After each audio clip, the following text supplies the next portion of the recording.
Hello everyone, good morning all of you. कैसे हैं आप सब। आज जो अपना टॉपिक है वो है लिक्विडेशन ऑफ ए कंपनी, कि कंपनी को कैसे बंद करना है।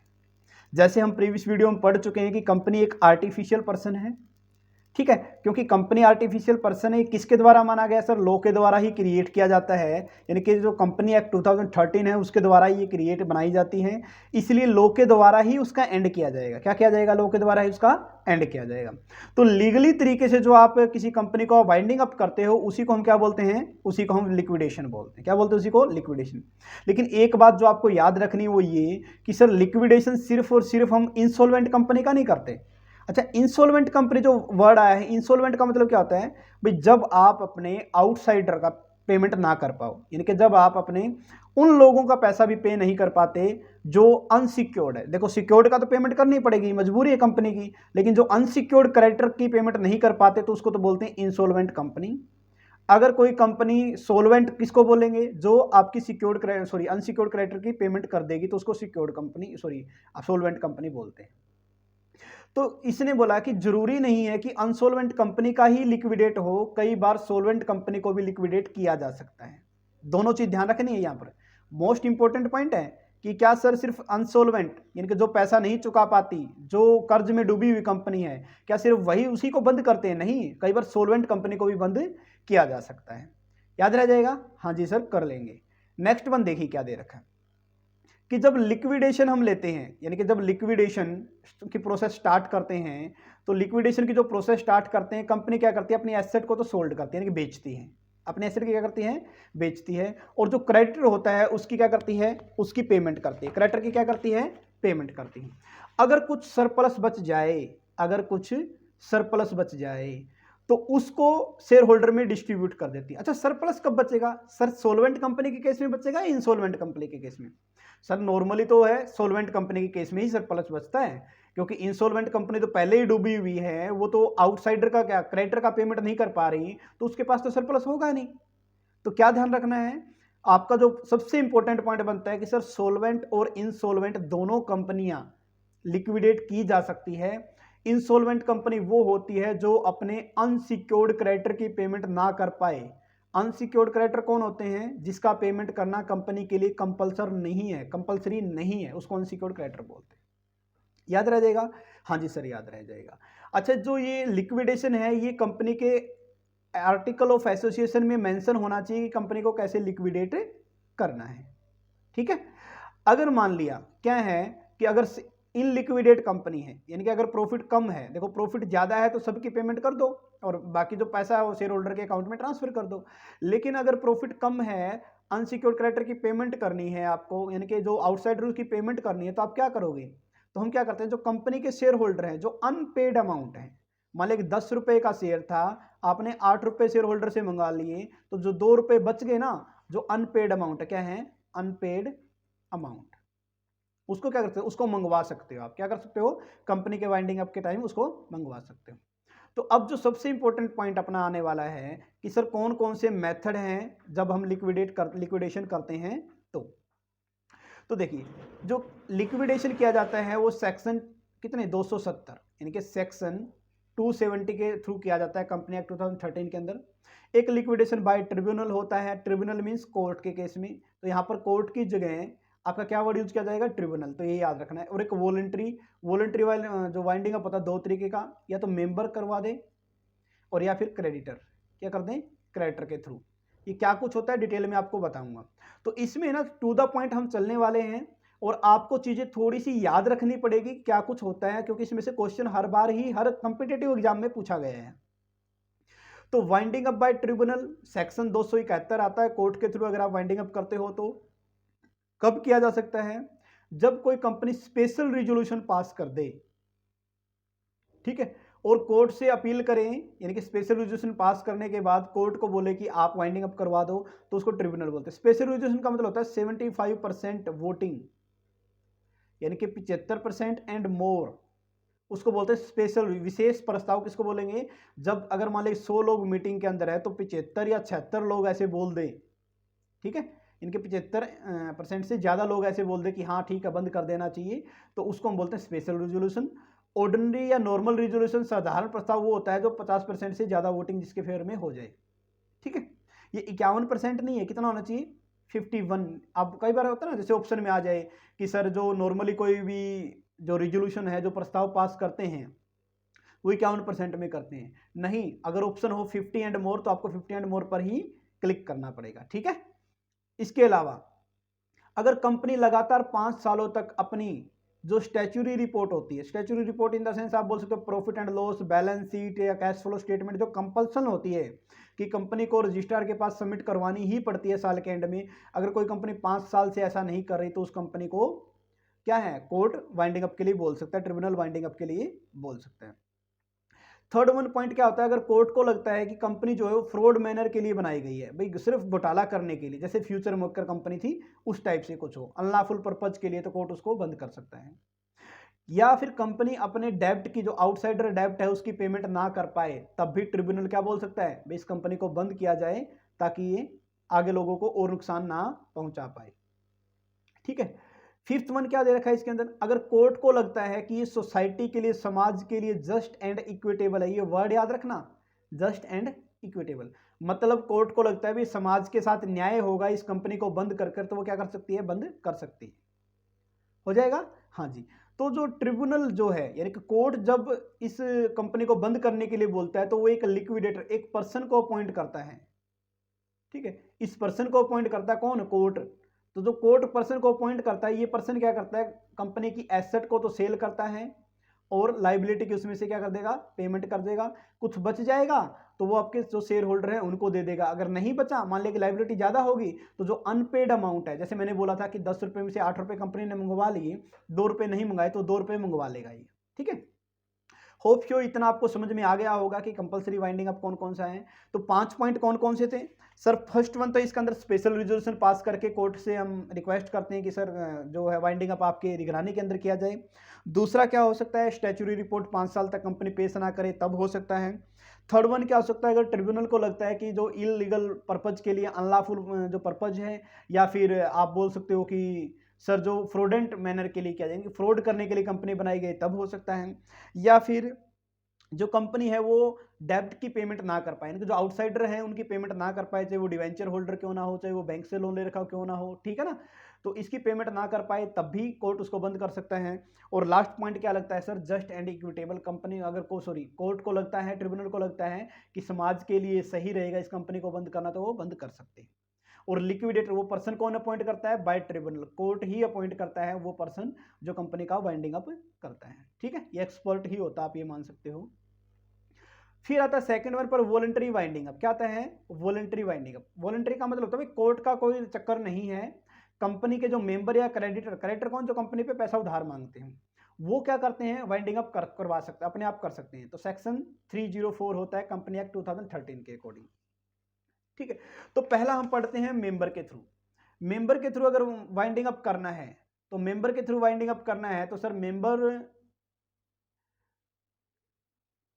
कब किया जा सकता है, जब जो मेंबर होते हैं क्या होते हैं, जब जो मेंबर होते हैं वो जो रजिस्ट्रार है उसको एक एफिडेविट देते हैं या उसको एक रिपोर्ट देते हैं, उसको डिक्लेयर करते हैं कि जो हम कंपनी है ना, फिलहाल जिस कंपनी का हम लिक्विडेट कर रहे हैं वो सोलवेंट कंपनी है, यानी कि जो उसके डायरेक्टर हैं, किसके डायरेक्टर हैं सर, जो कंपनी के डायरेक्टर हैं वो रजिस्ट्रार को एक रिपोर्ट देते हैं कि हम कंपनी को लिक्विडेट कर रहे हैं, लेकिन क्यों कर रहे हैं, क्योंकि हम कंपनी सोलवेंट है। तो आपको क्या याद रखना पड़ेगा सर, अगर कंपनी सोलवेंट है, क्या है, सोलवेंट है, तभी मेंबर क्या कर सकते हैं, लिक्विडेट कर सकते हैं। ये याद रह जाएगा, नहीं रह जाएगा, हाँ जी सर याद रह जाएगा।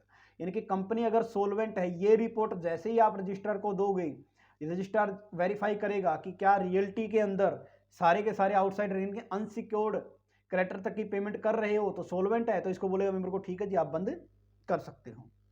कर लोगे, नहीं कर लोगे, हाँ जी, यही बात इसमें बोली गई है कि जो डिक्लेरेशन है डायरेक्टर की वो क्या बोलते हैं कंपनी की, सर कंपनी एबल है टू पे द इट्स डेब्ट, ठीक है, नहीं है, ठीक है। और जैसे ही यानी कि अपने डेब्ट की पेमेंट कर सकते हैं उसके 5 सप्ताह के अंदर अंदर, ठीक है, यानी कि सोलवेंसी रिपोर्ट दे दी किसी ने, किसको दे दी सर, सोलवेंसी रिपोर्ट दे दी क्या है, रजिस्ट्रार को, तो उसके 5 सप्ताह के अंदर अंदर रजिस्ट्रार क्या बोल सकता है कि भाई आप है ना 5 सप्ताह यानी कि देखो within 5 week of sending such declaration to registrar, यानी कि जैसे ही रजिस्टर आपने मान लिया कि आज है, आज आपने क्या किया, रजिस्ट्रार के पास भेज दिया, और जैसे ही within 5 week, within 5 week, जैसे ही 5 सप्ताह होते हैं तो क्या कर सकते हो, द मेंबर क्या कर सकते हैं, स्पेशल रेजोल्यूशन पास करेंगे और बंद कर देंगे। यानी कि पहले डायरेक्टर को सोलवेंसी रिपोर्ट रजिस्ट्रार को भेजनी पड़ेगी, ठीक है, और 5 सप्ताह के अंदर अंदर यानी कि रजिस्ट्रार को भेज दी, और 5 सप्ताह के अंदर अंदर जो डायरेक्टर एक मीटिंग बुलाएंगे, उस मीटिंग में 75% वोटिंग के साथ कंपनी की वाइंडिंग अप को अप्रूवल दिलाएंगे, और ऐसे ही मेंबर क्या कर सकते हैं, वाइंडिंग अप कर सकते हैं।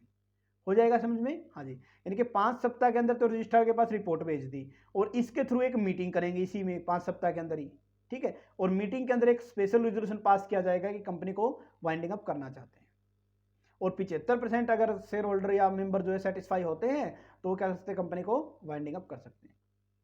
जो सबसे इंपॉर्टेंट क्वेश्चन यहां पर बनता है वो यही बनता है कि सर जो लिक्विडेटर को कौन अपॉइंट करेगा? सर लिक्विडेटर को जो अपॉइंट करते हैं वो मेंबर ही करेंगे। कौन करेंगे? मेंबर। तो जैसे ही स्पेशल रेजोल्यूशन में ये पास किया जाता है कि कंपनी को वाइंडिंग अप करना है, कंपनी को लिक्विडेट करना है, उसी रिपोर्ट में उसी मीटिंग के अंदर डायरेक्टर क्या बोलते हैं आपको, लिक्विडेटर अपॉइंट किया जाता है। यानी कि जिस मीटिंग में ये डिसीजन लिया गया मेंबर के थ्रू कि हम कंपनी को वाइंडिंग अप करने वाले हैं, उसी मीटिंग में लिक्विडेटर अपॉइंट किया जाता है, और उसी मीटिंग के अंदर उसकी रेम्यूनरेशन वगैरह भी फिक्स कर दी जाती है।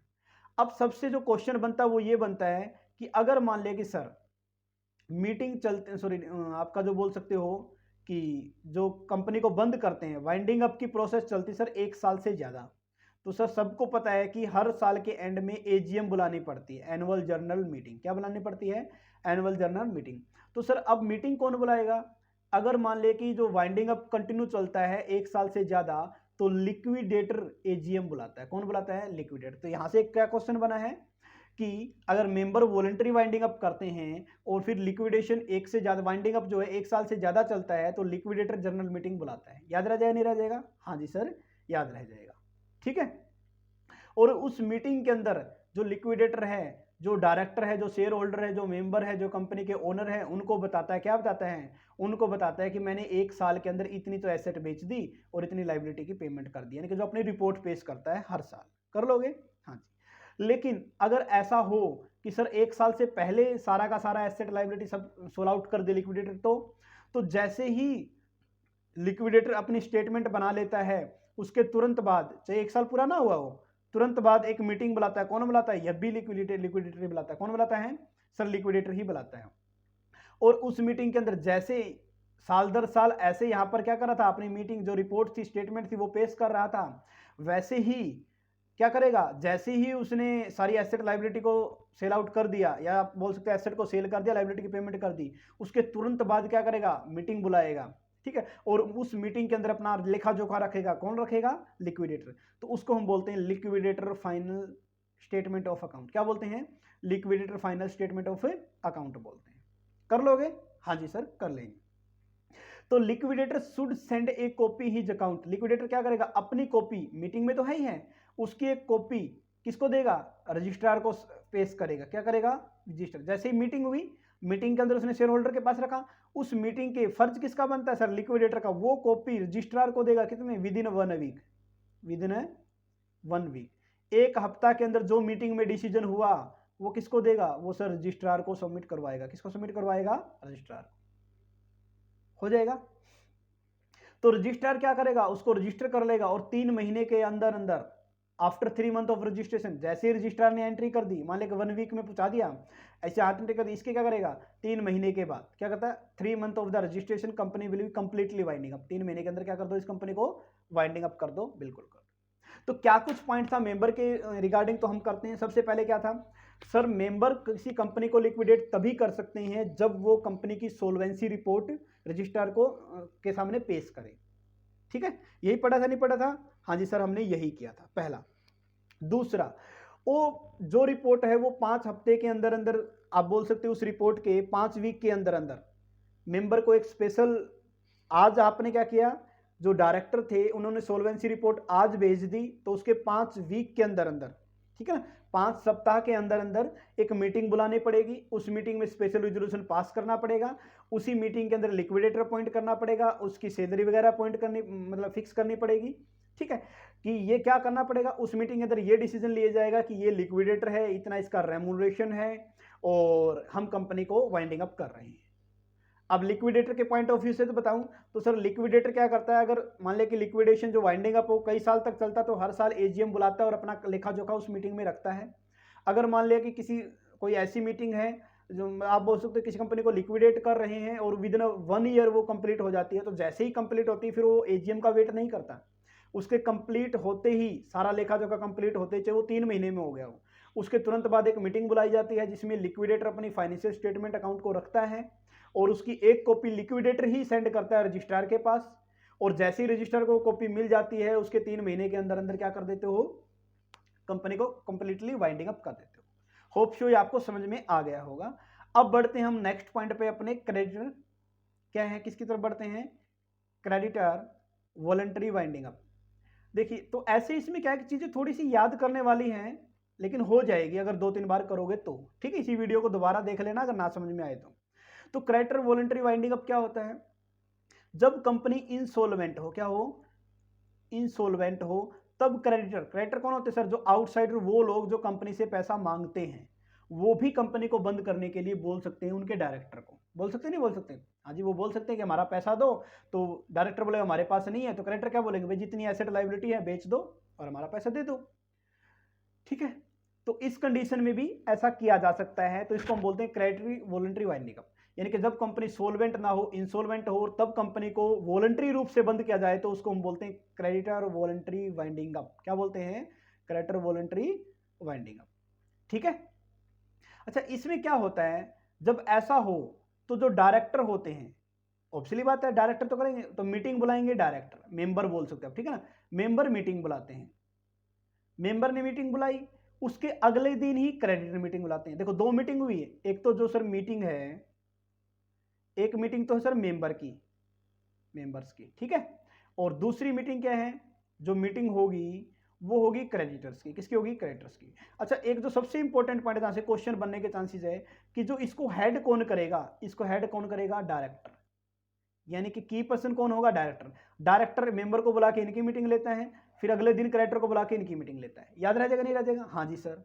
यानी कि जब क्रेडिटर के थ्रू वॉलंटरी वाइंडिंग अप कर रहे हैं तो डायरेक्टर क्या करेगा, पहले दिन तो क्या करेगा, मेंबर की मीटिंग बुलाएगा, उसमें जो भी डिसीजन लिखेगा। अच्छा जो मेंबर भी क्या करेंगे सर, अपना लिक्विडेटर अपॉइंट करेंगे, क्या अपॉइंट करेंगे, लिक्विडेटर अपॉइंट कर देंगे, उसकी रेम्युनरेशन वगैरह फिक्स कर देंगे। इसी तरह अगले दिन क्रेडिटर की मीटिंग बुलाएगा डायरेक्टर, तो इसके अंदर क्या करेंगे सर, क्रेडिटर अपना लिक्विडेटर अपॉइंट कर देंगे। अगर देखो इन दोनों के द्वारा, मेंबर और क्रेडिटर द्वारा किसी एक पर्सन को लिक्विडेटर अपॉइंट किया गया तब तो प्रॉब्लम है नहीं, तब कोई भी प्रॉब्लम नहीं है। लेकिन अगर मान लिया कि मेंबर ने कोई अलग व्यक्ति लिक्विडेटर के रूप में अपॉइंट किया जो एसेट को सेल लायबिलिटी की पेमेंट करेगा सेल करके, और क्रेडिटर ने कोई अलग मेंबर लिक्विडेटर अपॉइंट किया है, तो उस कंडीशन में क्रेडिटर की मानी जाएगी, किसकी मानी जाएगी, क्रेडिटर की। तो यहां से क्वेश्चन बना हुआ है, पहले भी याद रखना कि सर जब लिक्विडेट क्रेडिटर के थ्रू वॉलंटरी वाइंडिंग अप किया जाता है कंपनी को, तो किसका लिक्विडेटर माना जाता है सर, लिक्विडेटर माना जाता है क्रेडिटर का। हो जाएगा याद, हाँ जी सर हो जाएगा। तो एक तो इसमें जो टॉपिक था, जो क्रक्स था, वो मैंने आपको बता दिया कि दोनों मीटिंग की जो अध्यक्षता है वो कौन करेगा सर, वो डायरेक्टर करता है।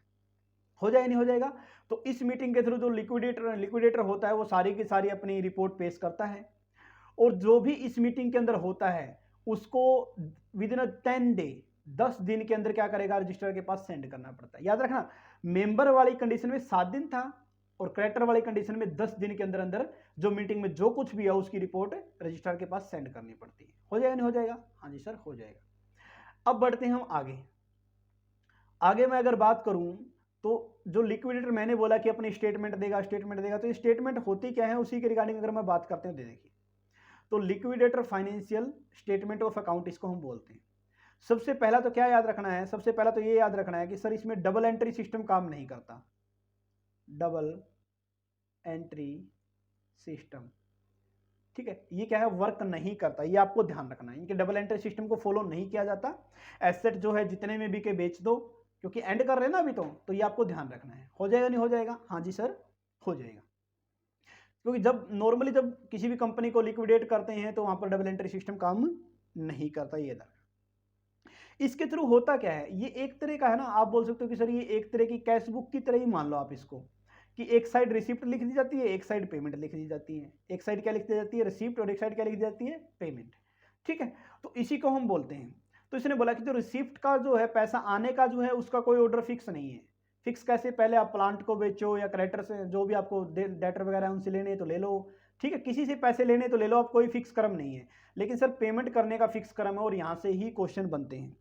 क्या है, पेमेंट करने का फिक्स क्रम, और यहां से आपके क्वेश्चन बनते हैं। जो लिक्विडेटर क्या करता है सर, लिक्विडेटर सर एसेट तो बेच देगा सारी कंपनी की, और लायबिलिटी की पेमेंट कर देगा, और उसके बाद कुछ बचेगा तो वो शेयर होल्डर को दे देगा।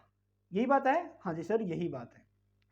ठीक है, तो अब क्या है, आपको इसने बोला कि देखो ये अकाउंट भी वर्ड यूज किया गया सर, स्टेटमेंट भी। आपको पता है जो स्टेटमेंट होती है, तो थोड़ा सा डिफरेंस आपको मैं करा देता हूं।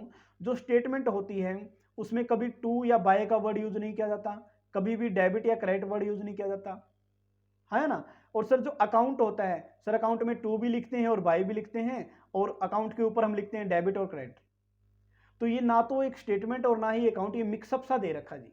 तो इसके अंदर क्या किया गया, टू और बाय का भी यूज किया गया है। किसका यूज किया गया है सर, इसके अंदर टू और बाय का तो यूज किया गया है, लेकिन डेबिट क्रेडिट का यूज नहीं किया गया है। तो एक तरह की क्या आप बोल सकते हो, रफली बना सकते हो आप इसको। तो देखो क्या कुछ दे रखा है, तो इसकी जो ऑर्डर है वो आपको याद करना है। सबसे मोस्ट इंपॉर्टेंट आप बोल सकते हो ये। देखो पैसा कहां से आ सकता है सर, अगर बिजनेस के अंदर पैसा पड़ा हुआ है कैश, एक तो वो आपका रिसिप्ट हो जाएगा, हो जाए नहीं हो जाएगा, हाँ जी सर हो जाएगा। ठीक है, दूसरा आप सर एसेट को बेच दो। किसको बेच सकते हो, लाइक प्लांट एंड मशीनरी को बेच दिया, लैंड एंड बिल्डिंग को बेच दिया, फर्नीचर को बेच दिया, इन्वेंटरी को बेच दिया, ट्रेड रिसीवेबल से पैसा आ गया। ये हो सकता है, हो सकता है नहीं हो सकता, हाँ जी सर ये हो सकता है। देखिए थोड़ा सा आगे और कुछ दे रखा तो वो भी कर लेते हैं, पहले रिसीवेबल साइड कंप्लीट ही कर लेते हैं ना। और क्या हो सकता है, जैसे ये देखिए सर ट्रेड रिसीवेबल से पैसा आ गया वो लिख दिया। अच्छा, सिक्योर्ड क्रेडिटर से जो सरप्लस अमाउंट मिले, सिक्योर्ड क्रेडिटर क्या मतलब, जैसे मान लीजिए मिस्टर ए है, ठीक है, कोई क्रेडिटर था, उसने क्या किया 10,000 का अपना जो लोन दे रखा है, किसको दे रखा है, कंपनी को। और क्या बोल रखा, सिक्योर्ड का मतलब क्या होता है भाई, कंपनी के अंदर एक एसेट पड़ी हुई है छोटी सी, मान लिया कोई, जिसकी वैल्यू कितनी है, वैल्यू है मान लिया कि 1,25,000, सॉरी हाँ ये 1 लाख मान लेता हूँ ना, फिर तो हो जाएगा, चलो 1,25,000 या 12,500 मान लो। चलो 1 लाख रुपए दे रखा है मिस्टर ए ने, और एसेट 1,25,000 की, इसके ऊपर क्या करता है, सिक्योर कर रखा है। सिक्योर इन द सेंस क्या है कि भाई ए को अगर पैसे नहीं मिले तो ए इस पर्टिकुलर एसेट को, या फिर जो एसेट का कोई ग्रुप उनमें से किसी को भी बेच सकता है। ठीक है, अगर मान ले कि एसेट है पर्टिकुलर, पर्टिकुलर का मतलब मैंने बोल दिया, जैसे एक कंपनी के पास मशीनरी थी ABCD, ये 4 मशीनरी हैं। अगर कंपनी ने ये बोल दिया कि भाई मिस्टर ए, अगर हम आपका पैसा नहीं दे तो ए को उठा के ले जाना एसेट को, बस इसको बेच देना, तो इसको तो हम क्या बोलते हैं, इसको हम बोलते हैं पर्टिकुलर, क्या वर्ड यूज करते हैं, पर्टिकुलर एसेट्स। और इसके जरिए जो मतलब क्या है, ए का लोन पेमेंट नहीं किया तो एक इसको ले जाएगा उठा के, तो इसके लिए हम बोलते हैं फिक्स चार्ज। क्या बोलते हैं, वर्ड यूज करते हैं क्या, फिक्स चार्ज। फिक्स चार्ज का मतलब ये होता है कंपनी दोबारा से इस एसेट के बदले में किसी और से लोन नहीं ले सकती, क्योंकि मिस्टर ए से लिया गया है, और मिस्टर ए से पूछे बिना इस एसेट को बेच भी नहीं सकती, ना तो लोन ले सकती इसके ऊपर, ना इसको बेच सकती, किससे, मिस्टर ए से पूछे बिना। इसको तो बोलते हैं फिक्स।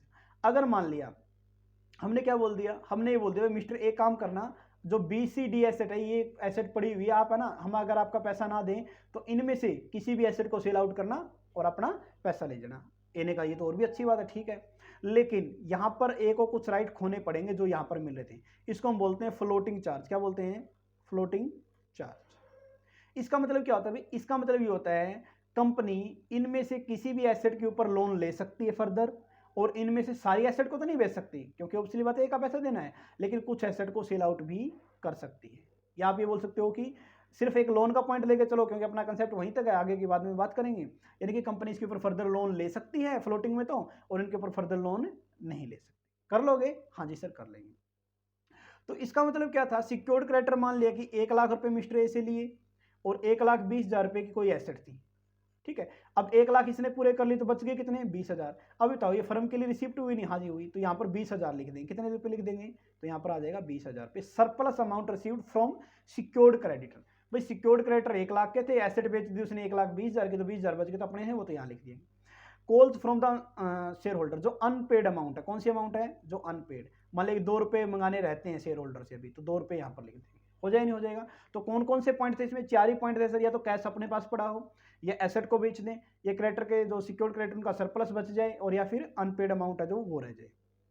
कर लोगे, हाँ जी सर हम ये कर लेंगे। लेकिन इसका कोई सीक्वेंस नहीं था कि पहले हम अनसिक्योर्ड से मंगवाएं, पहले एसेट सेल आउट करें, वो नहीं था। लेकिन पेमेंट साइड का क्या कर रखा है सर, पेमेंट साइड का तो सीक्वेंस आप बता रहे थे कि पेमेंट साइड का सीक्वेंस है, हाँ जी जरूर। तो सबसे पहले इन एसेट से जो रिसीवेबल से पैसा आएगा उसका यूज कहाँ करना है, नंबर 1 जो लीगल एक्सपेंसेज होते हैं, क्या होते हैं, जो लीगल एक्सपेंसेज होते हैं उनकी पेमेंट कर दो। लीगल एक्सपेंसेज का मतलब होता है किसी ने कंपनी पे केस कर रखा या कंपनी ने किसी पे केस कर रखा, जो खर्चे वगैरह आते हैं जो लीगल एक्सपेंसेज, वो पहला याद रखना, ठीक है। दूसरे नंबर पे भी जो लिक्विडेटर पॉइंट किया है ना, उसके रेमुनरेशन आपको देना है, उसका कमीशन आपको देना है। वो कमीशन कैसे ले सकता है, तीन तरह से कमीशन हो सकता है, या सो एसेट को बेचेगा उसका परसेंट ले सकता है, या जो क्रेडिटर की पेमेंट करेगा उसका परसेंटेज ले सकता है, या फिर जो शेयर होल्डर को पेमेंट करेगा सारा खर्चा करने के बाद उसके भी परसेंटेज ले सकता है। हो जाएगा नहीं हो जाएगा, ठीक है सर। तो स्टेप है ये, आपको याद रखना, इन्हीं से क्वेश्चन आता है। और थर्ड वन क्या आता है, लिक्विडेशन एक्सपेंसेस।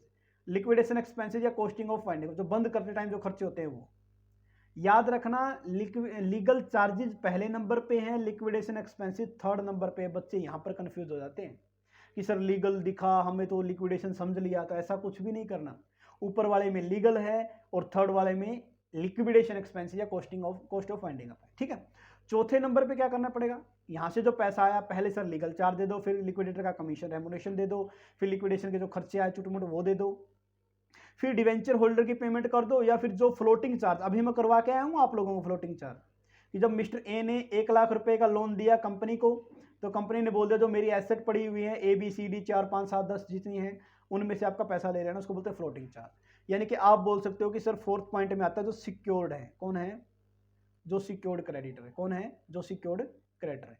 सिक्योर्ड क्रेडिटर में से डिवेंचर होल्डर सिक्योर्ड ही है, चाहे प्रॉफिट लॉस इनको ब्याज देना पड़ेगा, इसी तरह से कोई और क्रेडिटर है वो। हो जाएगा 4, याद रखना कौन कौन सा, पहला सर लीगल चार्ज, दूसरा लिक्विडेटर का remuneration, third one liquidation expenses, और फोर्थ सर जो सिक्योर्ड क्रेडिटर है या इसकी जगह नाम लिखा सकता है डिवेंचर होल्डर या other creditor having floating charge. Floating charge का मतलब होता है उनका पैसा डूबेगा नहीं, वो कंपनी के एसेट को बेच देंगे और उससे अपना पैसा ले लेंगे। कर लोगे, हाँ जी कर लेंगे। फिर नेक्स्ट वन क्या दे रखा है इसके अंदर, नेक्स्ट वन देखिए, नेक्स्ट वन दे रखा है प्रेफरेंशियल क्रेडिटर। क्या दे रखे हैं, प्रेफरेंशियल क्रेडिटर। ये 5वां पॉइंट हो गया, छठा जो अदर है, 7वां प्रेफरेंस और 8वां ये, 8 पॉइंट टोटल बनते हैं। तो जो ये प्रेफरेंशियल क्रेडिटर है, ये प्रेफरेंशियल क्रेडिटर भी अनसिक्योर्ड ही होते हैं। क्या होते हैं, अनसिक्योर्ड क्रेडिटर्स।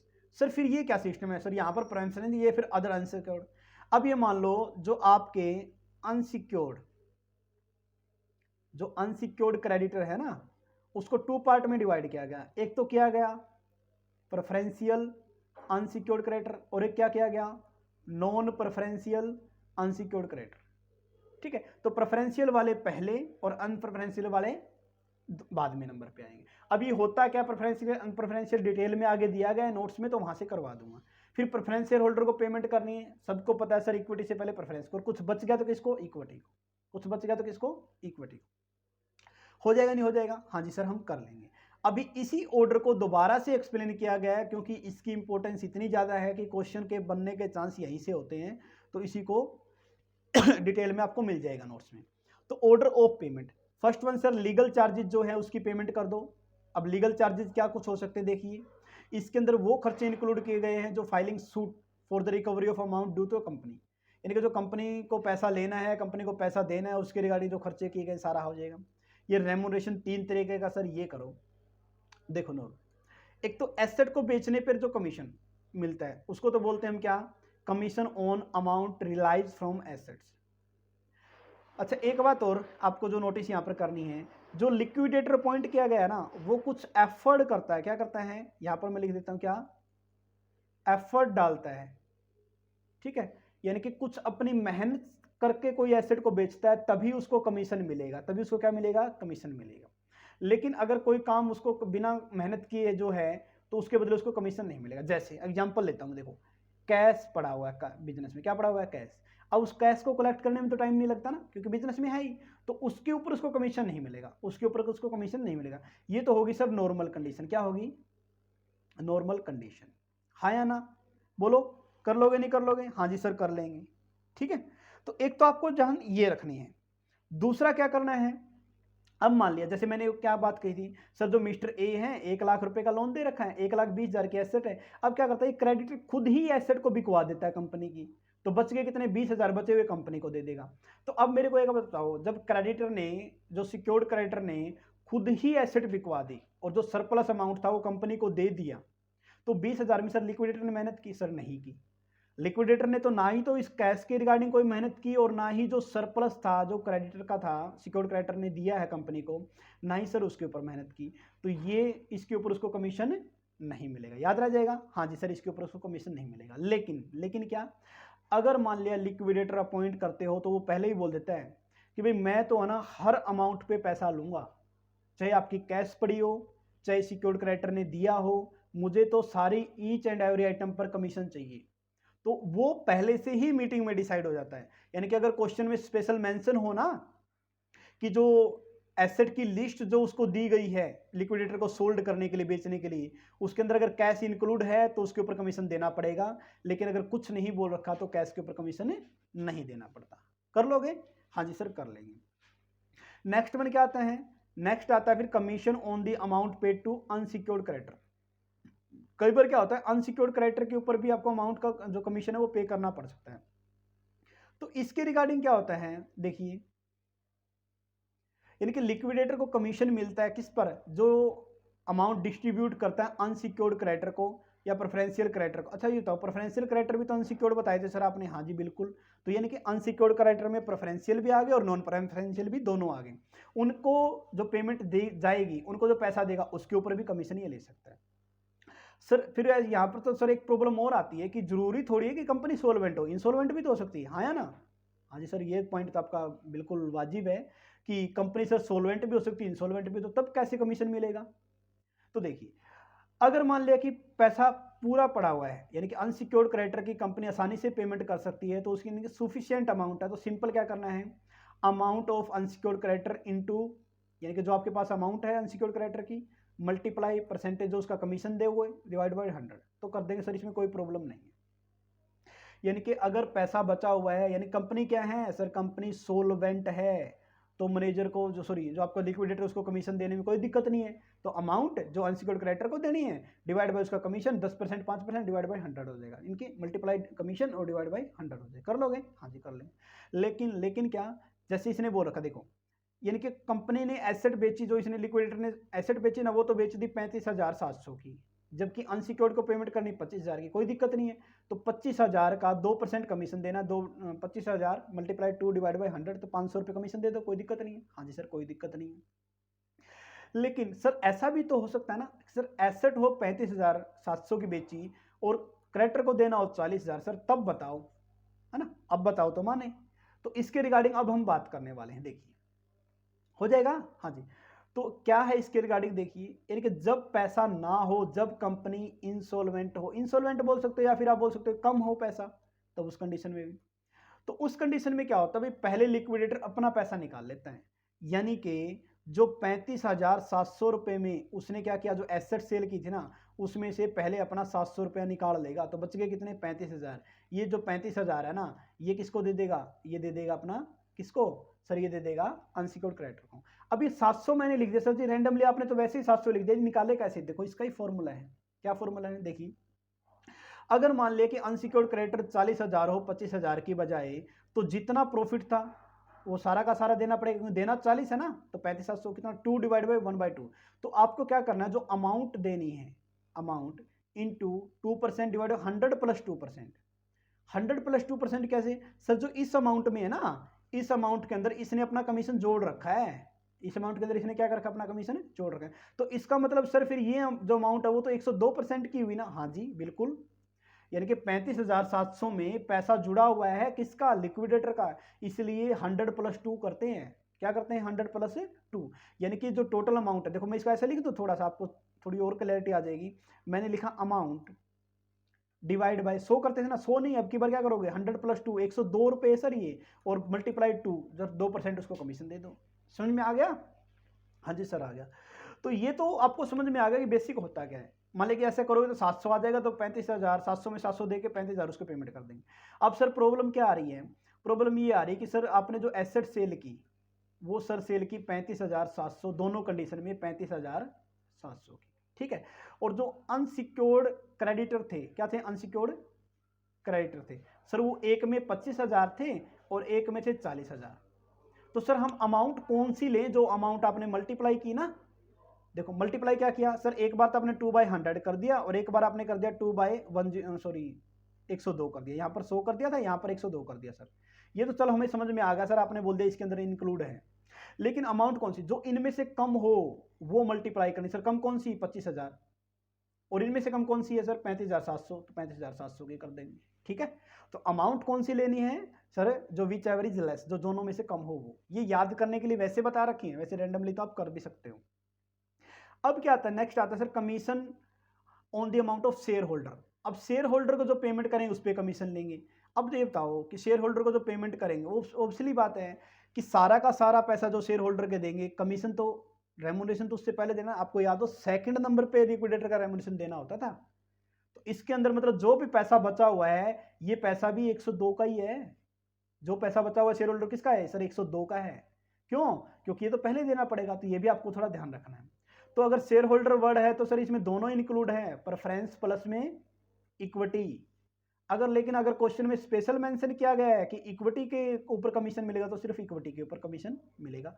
फॉर्मूला वही 102 वाला चल जाएगा। कर दोगे, हाँ जी सर कर लेंगे। तो पहला हमने क्या पढ़ा सर, लीगल चार्ज। दूसरा हमने क्या पढ़ा, लिक्विडेटर कमीशन। तीन तरीके का, एसेट बेस पर, अनसिक्योर्ड क्रेडिटर के अमाउंट पर, या फिर शेयर होल्डर। फिर शेयर होल्डर में दो पार्ट सर, शेयर होल्डर है तो प्रेफरेंस और इक्विटी दोनों के अमाउंट पर, अगर इक्विटी शेयर होल्डर सिर्फ है इक्विटी के अमाउंट पर, ठीक है। तो थर्ड वन आता है लिक्विडेशन एक्सपेंसेस या कॉस्टिंग ऑफ वाइंडिंग अप। जो भी खर्चे वगैरह होते हैं वो सारे के सारे इसमें आ जाएंगे। डिवेंचर होल्डर को पेमेंट और क्रेडिटर को जो फ्लोटिंग चार्ज रखते हैं वो, तो यहाँ पर भी जो पेमेंट बनती है लमसम वो दे देंगे। लेकिन सबसे बड़ी बात रहती है सर इंटरेस्ट की। किसकी रहती है, इंटरेस्ट की। तो आइए इसको समझते हैं थोड़ा सा, यहाँ पर क्लैरिटी होना बहुत ज़्यादा जरूरी है, तो थोड़ा सा मैं आपको वो करवा देता हूँ, ठीक है। तो हम इस रफ पेज सिम जगह में कर लेते हैं। देखिए सपोज करिए भाई, यहाँ से लेकर और यहाँ तक चलते हैं सर। 1/4/2022 को, 1/4/2022 को स्टार्ट होता है साल, और 31/3/2023 को ये एंड होता है, पता है, ठीक है। हाँ सर ये तो हमें भी पता है। मान लिया कि कंपनी जो लिक्विडेट की गई वो की गई 31/12/2022 को। यहाँ पर क्या कर दिया सर, लिक्विडेशन कर दिया। क्या कर दिया, लिक्विडेशन। अब जो ब्याज बनता है सर, इंटरेस्ट बनता है यहाँ से लेकर और यहाँ तक, इस साल का इंटरेस्ट यहाँ तक 1 साल का बनेगा ना, हाँ जी सर 1 साल का बनता है। तो जो 1 साल का इंटरेस्ट बना जी यहाँ से यहाँ तक, तो कंपनी की लिक्विडेशन डेट यहाँ। अब बात करते हैं सर ब्याज कितना दें सर, जो इनको ब्याज दें ये 31 दिसंबर तक का दें, या फिर कंपनी लिक्विडेट होने के बाद भी दें। अगर कंपनी इंसोल्वेंट है तो इंटरेस्ट ऑन डिवेंचर ये मिलेगा सर इस डेट का, सिर्फ किसका मिलेगा, सिर्फ लिक्विडेशन तक का। लेकिन अगर कंपनी सोलवेंट है, क्या है, सोलवेंट है, तो ब्याज मिलेगा सर यहां से लेकर और खाते बंद होने तक। सर इसका मतलब तो फिर सर चाहे कंपनी लिक्विडेट हो या ना हो, हाँ जी बिल्कुल। अगर कंपनी सोलवेंट है तो इंटरेस्ट ऑन डिवेंचर कहां तक का सर, इंटरेस्ट ऑन सोलवेंट है तो कब से, 1/4/2022 से लेकर 31/3/2023 तक का क्या देना पड़ेगा sir, interest on debenture. Debenture holder को पेमेंट करनी पड़ेगी। लेकिन अगर कंपनी इंसॉल्वेंट है तो फिर लिक्विडेशन तक हो जाएगा, हाँ जी सर हो जाएगा। तो ये मैंने चार्ट बना के आपको करा दिया है, और यही इसके अंदर टिपिकल क्वेश्चन जो पोर्शन था बच्चों को लगता था, लेकिन आपको तो कर लिया ना। अब बात करते हैं सर प्रेफरेंशियल कैरेक्टर। अब ये भी आपको पता सर ये अनसिक्योर्ड होते हैं सर, ये तो हम सुन गए, क्या बोलते हैं, पक गए सुन के, है ना। ये अनसिक्योर्ड कैरेक्टर होते हैं। सेक्शन कौन सा, 327 होता है। कौन सा आता है, 327 होता है। कर लोगे, हाँ जी। अच्छा कौन कौन से ऐसे खर्चे हैं जो अनसिक्योर्ड में भी जिसको पहले प्रेफर दिया, लाइक अगर गवर्नमेंट का कोई टैक्स है, सेस है, रेट है पिछले 12 महीने का, तो सर वो पेमेंट कर दो। यानी कि अगर मान ले सपोज करो आप है ना 2 साल का टैक्स नहीं भर रहे, कितने साल का सर, 2 ईयर का, तो उसमें से 1 साल के को मान लिया कि प्रेफरेंशियल अनसिक्योर्ड क्रेडिटर, और दूसरे को मान लिया अदर अनसिक्योर्ड क्रेडिटर। यानी कि 12 महीने का, यानी कि जैसे लिक्विडेशन की उसके 12 महीने का आपको क्या मानना है, प्रेफरेंशियल मानना है। किसकी कंडीशन में सर, टैक्स, सेस और रेट की कंडीशन में, ठीक है सर। इसी तरह सैलरी है सर, जो सैलरी 12 महीने की मानोगे नहीं, सैलरी 4 महीने की, इनके लास्ट के जो 12 महीने ना लिक्विडेशन के, तो उसके जो 4 महीने की जो सैलरी है उसको प्रेफरेंशियल मान लो, बाकी को अनप्रेफरेंशियल मान लो। तो सर 4 महीने की सैलरी तो सर 1 करोड़ भी बना दे क्या? नहीं, ऐसा नहीं होता। जो सैलरी ना 4 महीने की वो 20,000 से ज़्यादा नहीं होनी चाहिए। मान लिया 4 महीने की सैलरी बनी आपकी 50,000, कितनी बनी? 50,000। तो छूट कितने की? सिर्फ 20,000 की। 30,000 फिर अनसिक्योर्ड में चले जाएंगे, 20 प्रेफरेंशियल में चले जाएंगे। सर अगर कम है, मान लिया सर 4 महीने की सैलरी बनी किसी की 1800, वेजेज लगा लो, सैलरी तो क्या 18,000 बनेगी, वेजेज मान लिया दिहाड़ी बेस पे आता था 18,000 बन गई सर, तो फिर भी क्या सर 20 की छूट है? नहीं, फिर 18 ही प्रेफरेंशियल है। ठीक है, तो ये याद रखना है आपको। और थर्ड पॉइंट जो अपना आता है वो क्या है कि अगर रेमुनरेशन वगैरह, क्या कुछ देर का देखिए, अगर मान लिया किसी की छुट्टियां वगैरह बेचारे की बकाया थी, किसी इंप्लॉइज की, किसकी सर छुट्टियां वगैरह बकाया थी, तो जो वाइंडिंग अप है वहां तक की छुट्टियों की उसकी पेमेंट करनी पड़ेगी। क्या करनी पड़ेगी? इंप्लॉइज की वाइंडिंग अप तक की छुट्टियों की पेमेंट करनी पड़ेगी। यानी कि छुट्टी कौन सी सर? वो छुट्टी जो उसने नहीं ली, अगर लेता नहीं, अगर मान लिया कि छुट्टी नहीं ली और कंपनी बंद नहीं होती तो उन छुट्टियों का उनको पैसा मिलता, उन छुट्टियों के रिगार्डिंग बात की गई है। ठीक है, लेकिन ये किसी ऑफिसर के कंडीशन में नहीं है, सिर्फ इंप्लॉइज की कंडीशन में ऐसा चलता है। हो जाएगा नहीं हो जाएगा? तो अभी हम जो बी और सी पॉइंट पढ़ के आए थे, 20,000 वाला या फिर रेमुनरेशन वाला, ठीक है, तो person who advance money for the purpose of making preferential payment के रिगार्डिंग जो था वो सारा का सारा क्या कहलाएगा? प्रेफरेंशियल क्रेडिटर कहलाते। यानी कि जो पर्सन जिसकी सैलरी 20,000 से कम बन रही 4 महीने की, उसको प्रेफरेंशियल क्रेडिटर बोल देंगे, और जो अक्रूड जिसके बन रहे हैं ऑफिसर को छोड़कर उसको प्रेफरेंशियल क्रेडिटर बोल देंगे। ठीक है, अच्छा एक चीज और क्या याद रखनी सी पॉइंट में सर, ऑब्वियसली बात है लिक्विडेट कर रहे हैं तो कंपनी क्या करेंगे? टर्मिनेट करेंगे, नहीं करेंगे? हो सकता है पहले निकाल दिया हो, लेकिन लिक्विडेशन तक का फिर भी सारा का सारा उसको देना पड़ेगा। ठीक है, मान लिया 31 दिसंबर को हम लिक्विडेट कर रहे थे, उससे पहले आपने निकाल दिया अक्टूबर में, तो उसकी पेमेंट सारी करनी पड़ेगी। हो जाएगा? हाँ जी सर, हो जाएगा। इसके अलावा क्या कुछ है? अगर मान लिया कि इंप्लॉइज ने कोई कंट्रीब्यूशन कर रखा है पिछले 12 महीने के, हो सकता है 5 साल से कर रहा हो, वो मैटर नहीं करता, लेकिन जो 12 महीने का है वो प्रेफरेंशियल होता है, तो वो मिलेगा, चाहे वो स्टेट इंश्योरेंस कमीशन में हो, चाहे वर्कमैन वाले में हो, चाहे प्रोविडेंट फंड हो, चाहे पेंशन फंड हो, कोई भी फंड हो, सारा का सारा पैसा इंप्लॉइज को प्रेफरेंशियल में चला जाता है। किस में चला जाता है? प्रेफरेंशियल में चला जाता है। ठीक है, फिर क्या आता है इसके अंदर? नेक्स्ट वन क्या दिया गया है? एक्सपेंसिस, जो इन्वेस्टिगेशन के रिगार्डिंग दे रखे। किसके रिगार्डिंग दे रखे हैं सर? जो इन्वेस्टिगेशन के। अब जो ये 213 सेक्शन है, ये तो चलता है किसी भी एनी पर्सन के लिए, एनी पर्सन ने, और जो 2016 है ये चलता है ओनर ने। किसके लिए चलता है? ओनरशिप के लिए। ठीक है, उसके ऊपर लगता है इन्वेस्टिगेशन करने के लिए। बस आप सिर्फ इतना याद रख लेना कि इन्वेस्टिगेशन के जो एक्सपेंसेस हैं उनको भी प्रेफरेंशियल क्रेडिटर माना गया है, उसकी पेमेंट पहले करनी पड़ती है। अब जो प्रेफरेंशियल में नहीं है, एच का मतलब यानी कि 8 जो पॉइंट थे वो आपके नहीं आए, तो बाकी सारे किस में चले जाएंगे? अनसिक्योर्ड क्रेडिटर में। कर लोगे? हाँ जी सर, कर लेंगे। अब आता है आपका अनसिक्योर्ड क्रेडिटर, तो हो गया payment of preference share holder. इसमें भी देखो हर पॉइंट में एक ऐसा, मतलब बोल सकते हैं हर जो पॉइंट दे रखा है ना इसके अंदर, एक ऐसा बात है जो आपको पेपर पॉइंट ऑफ व्यू से रेलिवेंट लगेगी। इसी तरह से प्रेफरेंस शेयर होल्डर है सर, हमको पता है सर 2 राइट होते हैं इनको। यानी कि अगर मान लिया कि जब कैपिटल की पेमेंट करने की बात आएगी तो सर इक्विटी से पहले करते हैं, और इसी तरह से डिविडेंड की बात आती तो सर इक्विटी से पहले डिविडेंड देते हैं। लेकिन इंपॉर्टेंट बात पेपर पॉइंट ऑफ व्यू से क्या है? पेपर पॉइंट ऑफ व्यू से बात ये है कि सर प्रेफरेंस को तो आपने कैपिटल की पेमेंट कर दी, ठीक है, इक्विटी से पहले, लेकिन ऐसा ना हो कि प्रेफरेंस को कैपिटल की पेमेंट भी कर दी और आपने डिविडेंड भी कर दी और इक्विटी को अब तक बेचारे को रिफंड, यानी कि आप बोल सकते कैपिटल ही नहीं मिली, यानी कि जो उसका मूल पैसा था ना, जिसको बोल सकते हैं मूलधन, वही नहीं मिला। ये याद रखना, पहले कैपिटल की पेमेंट होती है, उसके बाद डिविडेंड की पेमेंट होती है। पहले प्रेफरेंस को कैपिटल, फिर इक्विटी को कैपिटल, फिर प्रेफरेंस को डिविडेंड, इक्विटी को डिविडेंड। ऐसा नहीं करना कि प्रेफरेंस को कैपिटल भी दे दो और फिर प्रेफरेंस को डिविडेंड दे दो, उसके बाद इक्विटी को कैपिटल दो, ये सरासर गलत है, ऐसा नहीं होगा। लेकिन वो बोलते हैं ना एक्सेप्शनल हर जगह है, लेकिन आर्टिकल ऑफ एसोसिएशन में अगर ये मेंशन किया गया है, क्या मेंशन किया गया है कि भाई जो एरियर वगैरह है, एरियर ऑफ डिविडेंड क्या होता है आपको बताओ? तो एक होता है ना क्युमुलेटिव प्रेफरेंस शेयर होते हैं, क्या होते हैं? Cumulative preference share holder. सुना हुआ है? हाँ जी सर, नाम तो सुना हुआ है। क्या नाम था ये सर? ये नाम ये था अगर किसी साल प्रॉफिट नहीं हुआ तो जो इनको डिविडेंड मिलने वाला था, जो एरियर बन गया था, जो बकाया था, वो डिविडेंड मिल जाएगा जिस साल प्रॉफिट होगा उस साल, है ना? ठीक है, तो सर इसका मतलब ये डिविडेंड जो एरियर है, जो एरियर है, ये अगर आर्टिकल ऑफ एसोसिएशन में लिख रखा है कि सर क्युमुलेटिव प्रेफरेंस शेयर है, तो ये एरियर किससे पहले मिलेगा? तो सर ये एरियर इक्विटी से पहले मिलता है। ये बस ही ध्यान रखनी है कि इक्विटी को जो डिविडेंड है उससे पहले मिल जाएगा। देखिए मोस्ट इंपॉर्टेंट पॉइंट यहाँ पर दे रखा है कि प्रेफरेंस शेयर होल्डर को फिर राइट होता है। सर क्या राइट होता है? कैपिटल का भी और एरियर ऑफ डिविडेंड का भी। किससे पहले? इक्विटी शेयर होल्डर से पहले। ठीक है, तो ये आपको ध्यान रख लेना है। हो जाए नहीं हो जाएगा? हाँ जी सर, याद हो जाएगा। यानी कि अगर आर्टिकल ऑफ एसोसिएशन में लिख रखा है तो एरियर प्लस में कैपिटल दोनों इक्विटी से पहले मिलते हैं, वरना सिर्फ कैपिटल मिलेगी पहले, एरियर नहीं मिलता। एरियर बाद में मिलता है, अगर पैसा इक्विटी को देने के बाद कुछ बच जाता है तो। हो जाएगा? हाँ जी सर, कर लेंगे।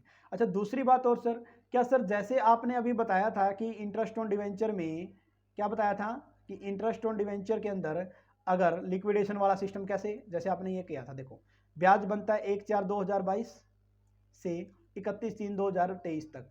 अब यहाँ पर बंद कर दिया कंपनी को 31/3/2022 तक। यहाँ क्या कर दिया सर? यहाँ पर लिक्विडेट कर दिया। तो मैंने बोला सोलवेंट है, इंसोलवेंट है तो यहाँ तक का इंटरेस्ट ऑन डिवेंचर मिलेगा, सोलवेंट है तो सर सारा का मिलेगा। आपने यही बताया था, सोलवेंट है सबका मिलेगा। लेकिन इस कंडीशन में क्या दे रखा है? प्रेफरेंस की कंडीशन में क्या दे रखा है? प्रेफरेंस की कंडीशन में ये दे रखा है जी कि चाहे कंपनी सोलवेंट हो या फिर कंपनी इंसोलवेंट हो, डिविडेंड सिर्फ और सिर्फ लिक्विडेशन तक का मिलेगा। किसमें मिलेगा? लिक्विडेशन तक का। याद रह जाएगा? हाँ जी सर, रह जाएगा। तो ये सेशन कैसा लगा आपको बताना।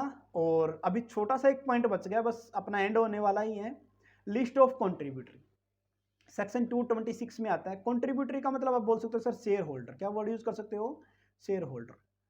तो जो शेयर होल्डर होते हैं, जो अनपेड अमाउंट है, अनपेड अमाउंट, जैसे हम स्टार्टिंग से लेके गए वही एग्जांपल ले लेता हूँ। 10 रुपये फेस वैल्यू थी, कंपनी ने 8 रुपये मंगा दिया, जो 2 रुपये वो अनपेड है। क्या है वो? अनपेड अमाउंट है। अब तक कंपनी ने मांगे ही नहीं, अनकोल्ड अमाउंट बोलो, आप कुछ भी बोलो, ठीक है। कंपनी ने मांगे नहीं, इन्होंने पे किए नहीं। तो ये पैसा कंपनी जो 2 रुपये है मंगवा सकती है। कब? जब कंपनी को लिक्विडेट करेंगे तब। मंगवा भी सकती, नहीं मंगवा सकती। तो क्या याद रखना है कि अगर प्रेजेंट शेयर होल्डर हैं जो अनपेड अमाउंट तक पेमेंट करेंगे वो लिस्ट ए में, और पास्ट वाले से भी मंगा सकती है लिस्ट बी में, ठीक है। स्टेटमेंट ऑफ अफेयर का मतलब क्या होता है? ये सेक्शन 274 के अंदर आता है। यानी कि देखो, अफेयर का मतलब होता है किसी कंपनी का, किसी बिजनेस का जो डेली रूटीन का, डे बाय डे का जो ट्रांजैक्शन होती है, किस टाइप का बिजनेस करते हैं, उसके लिए अफेयर वर्ड यूज करते हैं। लेकिन सर यहाँ तो बंद कर रहे हैं। इट मीन्स एसेट को बेचना और लाइबिलिटी की पेमेंट करना, ये अफेयर कहलाता है। तो ये जो प्रोसीजर हुआ है इसको कहीं तो रिकॉर्ड किया है, उसको बोलते हैं स्टेटमेंट। क्या बोलते हैं उसको? स्टेटमेंट बोलते हैं। तो इसके अंदर क्या कुछ एंट्री करेंगे, पहले किसकी पेमेंट करेंगे एसेट को बेचकर, एसेट को किस में लिखेंगे, लाइबिलिटी को किस में लिखेंगे, वो सब कुछ लिस्ट के अकॉर्डिंग यहाँ पर दिया गया है। तो पहला क्या है? सबसे पहली बात तो ये कि जो डायरेक्टर ये स्टेटमेंट ऑफ अफेयर जो वगैरह तैयार करते हैं, जो लिक्विडेटर ने तैयार की, उसकी कॉपी 30 दिन के अंदर अंदर, ठीक है, वो क्या करना पड़ेगा? वो आपको रजिस्ट्रार के पास, देखो क्या कुछ दे रखा है इसमें। अगर मान ले कोर्ट के थ्रू वाइंडिंग अप किया जाता है तो जो ऑफिशियल लिक्विडेटर या जो प्रोविजनल एक बार लिक्विडेटर अपॉइंट किया जाता है, वो क्या करेगा? वो अपनी सबमिट करवाएगा रिपोर्ट को 30 दिन के अंदर अंदर कोर्ट के ऑर्डर के बाद, ठीक है। 30 दिन के अंदर अंदर उसको रिपोर्ट सबमिट करवानी पड़ेगी कि क्या कुछ ये हुआ है, यानी कि एसेट कितने की, लाइबिलिटी कितनी की, वो उसके रिगार्डिंग हम बात कर रहे हैं। अब जो इसके अंदर दिया गया लिस्ट ऑफ अफेयर, तो क्वेश्चन यहां से बनता है जी। क्वेश्चन कहां से बनता है? List of affairs. Number 1 A list के अंदर आता है, आप बोल सकते हो जो फ्री एसेट होती है, जिसके ऊपर कंपनी ने कोई लोन नहीं ले रखा, वो लिस्ट ए के अंदर आता है, उनको बेच दो जी। कौन से आएगा? जो फ्री एसेट होती है, मतलब जो कंपनी का पैसा होता है। सर फिर तो कॉल्स इन एरियर भी, कॉल्स इन एरियर भी तो एसेट ही होगी एक टाइप की कंपनी की। हाँ जी, तो इसका एग्जांपल क्या होगा आपका? कॉल्स इन एरियर भी एक तरह की एसेट है, फ्री एसेट है, जो कंपनी को पैसा मिल जाएगा, ठीक है, जो कंपनी का पैसा है। बी में क्या आएगा सर? वो एसेट आएगी जो क्या है? जो प्लेज्ड है, जिसके ऊपर कंपनी ने लोन ले रखा है, ठीक है, जिसके ऊपर कंपनी ने क्या ले रखा है? लोन। पूरी एसेट पे भी ले सकता है या फिर आप पार्टली पे भी ले सकता है। जो पार्टली पे लिया तो फिर जिस पे लोन ले रखा है तो सिक्योर्ड है, यानी कि यहां पर तो आती है आपकी अनसिक्योर्ड एसेट्स, क्रेडिटर नहीं, एसेट्स, जिसके ऊपर जो फ्री है, अनसिक्योर्ड को फ्री बोल सकते हैं, कंपनी मन मर्जी चाहे तब बेच सकती है। फिर आती है सिक्योर्ड एसेट। याद रखना डिवेंचर होल्डर इसमें नहीं आएंगे, क्योंकि डिवेंचर होल्डर के लिए अलग से लिस्ट बनाई गई है डी, तो डिवेंचर होल्डर किस में आते हैं? लिस्ट डी के अंदर आते हैं। तो यहाँ पर क्या आएंगे, सिर्फ और सिर्फ क्रेडिटर आएंगे। बी में क्या से आएंगे सर, सिक्योर्ड क्रेडिटर। क्या आएंगे, सिक्योर्ड क्रेडिटर आएंगे। कर लोगे नहीं कर लोगे, हाँ जी सर कर लेंगे। फिर आता है इसके अंदर लिस्ट सी। क्या आता है, लिस्ट सी। तो इस लिस्ट सी के अंदर क्या दिया गया है, जो प्रेफरेंशियल क्रेडिटर है वो सारे के सारे लिस्ट सी के अंदर आते हैं, जो सेक्शन 530 के अंदर दिए गए हैं। अच्छा एक चीज और आपको याद करना है, जो लिक्विडेटर फाइनेंशियल स्टेटमेंट है ना, उसमें एक साइड रिसिप्ट लिखा था आपने, एक साइड पेमेंट लगा था, उस लिस्ट का इस लिस्ट से कोई लेना देना नहीं है। कहीं आप वहां बोलो सर लीगल एक्सपेंसेस पहले थे, फिर लिक्विडेटर रेम्यूनरेशन था, फिर अपना डिवेंचर होल्डर की पेमेंट या क्रेडिटर की पेमेंट थी, फिर प्रेफरेंशियल आए थे। तो सर यहाँ तो पहले प्रेफरेंशियल आ गए फिर डिवेंचर, ऐसा मैच नहीं करना आपको, ठीक है। ये जो स्टेटमेंट ऑफ वेरी इसको ऐसे ही याद करना है।